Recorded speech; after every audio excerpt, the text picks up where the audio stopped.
करते हैं इस बीच मिल रही बड़ी खबर का। कांग्रेस कोर कमेटी की बैठक से जुड़ी इस वक्त की बड़ी खबर आपको बताते चले। कल दोपहर 3 बजे पीसीसी वॉर रूम में बैठक होगी।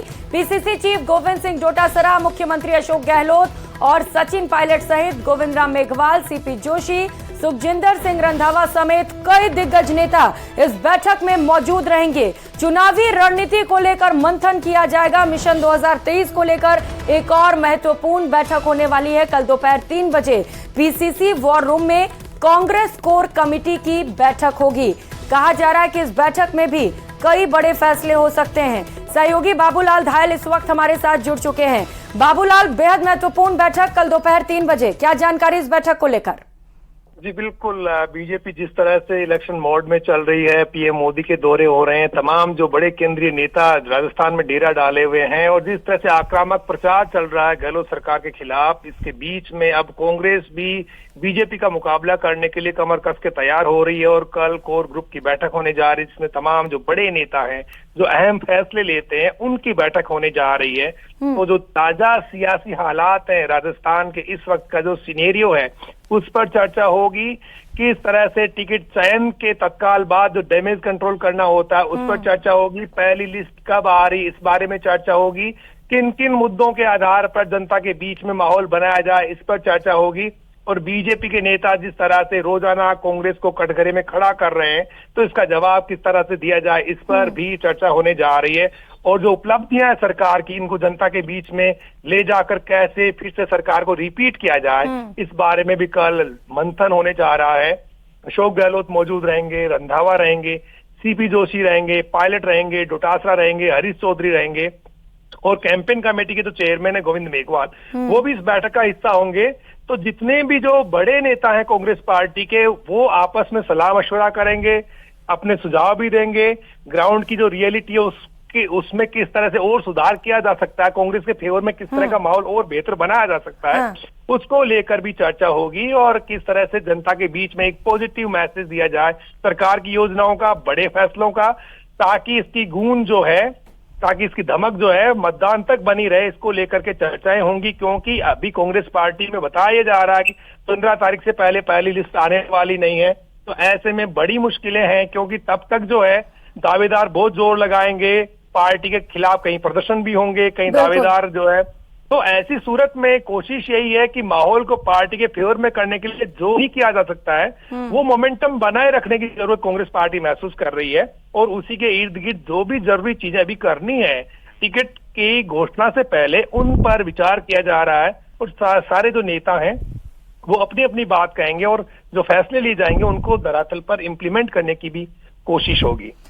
बिल्कुल बाबूलाल, जिस तरीके से आप बता रहे हैं कि टिकट वितरण से लेकर कैंपेनिंग से लेकर कई बड़े फैसले इस बैठक में हो सकते हैं, तो आगामी चुनाव के मद्देनजर ये बैठक बड़ा ही महत्वपूर्ण है कांग्रेस के लिए। बहुत शुक्रिया आपका तमाम जानकारियों के लिए।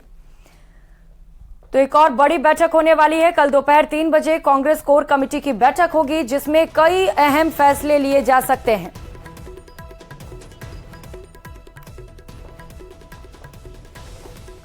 और प्रधानमंत्री नरेंद्र मोदी के जोधपुर दौरे पर कैबिनेट मंत्री प्रताप सिंह खाचरियावास ने निशाना साधा है और कहा है कि बीजेपी को नेशनल क्राइम ब्यूरो के आंकड़ों को देखना चाहिए। सबसे अधिक महिला अत्याचार और बलात्कार की घटनाएं मध्य प्रदेश में होती हैं और राजस्थान में अमन, चैन और भाईचारा कायम है। साथ ही और क्या कुछ कहा, सुनाते हैं आपको। भारतीय जनता पार्टी को नेशनल क्राइम रिकॉर्ड ब्यूरो के आंकड़े को देखना चाहिए और बताना चाहिए। इस देश में महिलाओं के साथ सबसे ज्यादा घटनाएं, अपराध की घटनाएं, दुष्कर्म की घटनाएं मध्य प्रदेश में हो रही है। मध्य प्रदेश में बीजेपी की सरकार है। मध्य प्रदेश के क्या हाल है? मध्य प्रदेश से 100 गुना अच्छी स्थिति राजस्थान की है। यूपी से 100 गुना अच्छी कानून व्यवस्था में स्थिति हमारी है, तो सब जानते हैं। यूपी, एमपी, हरियाणा, यहां से तो 100 गुना अच्छी है कानून व्यवस्था की हमारी स्थिति। सिर्फ आंकड़ों के आधार पर भी आप जाओगे तो भी हमारी स्थिति अच्छी है। भारतीय जनता पार्टी को नेशनल क्राइम रिकॉर्ड ब्यूरो के आंकड़े को देखना चाहिए और बताना चाहिए।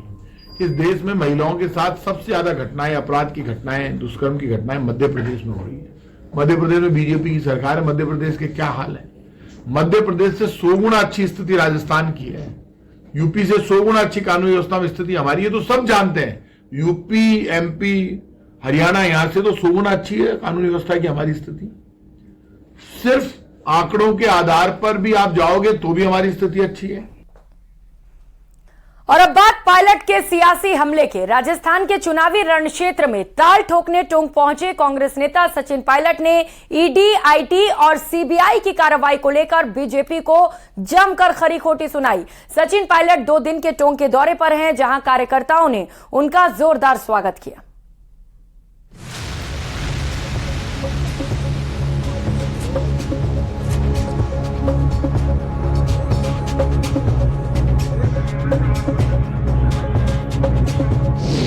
चुनावी सीजन में हमलों की राजनीति। पिछले 5-7 सालों में ईडी का जो एक्शन हुआ है, सो कॉल्ड एक्शन, ये 95% उन लोगों के ऊपर है जो केंद्र सरकार के खिलाफ में है। दावों की राजनीति, वादों की राजनीति। तो परिणाम आपने देखे कर्नाटक में, हिमाचल में, वो कांग्रेस के पक्ष में आए थे। और जो आने वाले विधानसभा चुनाव हैं, इस पर भी मुझे लगता है जनता हमको अपनी मोहर लगाएगी। विरोधियों को गिराकर खुद को बेहतर बताने की राजनीति। वो हमेशा विवादित मुद्दों को ही प्रासंगिक रखना चाहते हैं। हम लोग चाहते हैं कि चर्चा हो। राजस्थान के चुनावी रण क्षेत्र में इन दिनों ऐसे ही हालात हैं। नेता जनता के दिल में घुसपैठ करने की हर संभव कोशिश में लगे हैं। साम दाम दंड भेद का इस्तेमाल हो रहा है। बुधवार को जेपी नड्डा ने कांग्रेस सरकार पर कई मुद्दों को लेकर हमला किया, जिसका जवाब टोंक पहुंचे सचिन पायलट ने बखूबी दिया। अब तो निगाह मेरे को लगता है कि बीजेपी को रखनी चाहिए वसुंधरा जी के ऊपर कि वो क्या करेंगे नहीं करेंगे। आपस में इतना खिंचाव है, टिकटों में जो झगड़े चल रहे हैं और अपने आप को एक पार्टी में डिफरेंस कहने वाली बीजेपी, वहाँ पे क्या हाल हो रहे हैं आप सब जानते हैं। ये उनका अंदरूनी मामला, मैं टिप्पणी नहीं करूंगा ज्यादा। टोंक दौरे के दूसरे दिन सचिन पायलट ने जहां बीजेपी के तौर तरीकों पर सवाल खड़े किए, तो वहीं दूसरी तरफ सर्किट हाउस में कार्यकर्ताओं से मुलाकात की, उनकी समस्याओं को सुना, हर संभव मदद का भरोसा भी दिया। अलग अलग कार्यक्रमों में हिस्सा लिया, जहां उनका जोरदार स्वागत भी हुआ। लेकिन इस दौरान वो केंद्र पर ईडी के बहाने हमला करने से नहीं चूके। ईडी की कार्रवाई पर सचिन पायलट का हमला। केंद्र की मंशा पर सचिन पायलट ने उठाए सवाल। बीजेपी विरोधियों पर होती है 95% ईडी की कार्रवाई। ईडी का एक्शन होना, ये बहुत ज्यादा लोग इसको देख रहे हैं। अब आप आंकड़े देख लीजिए, पिछले 5-7 सालों में ईडी का जो एक्शन हुआ है, सो कॉल्ड एक्शन, ये 95% उन लोगों के ऊपर है जो केंद्र सरकार के खिलाफ में है। 95% वो लोग हैं जो भाजपा के विरोध में हैं। उन पर जो सो कॉल्ड एक्शन है, कितना जायज है कितना नहीं है, जनता इसको देख रही है।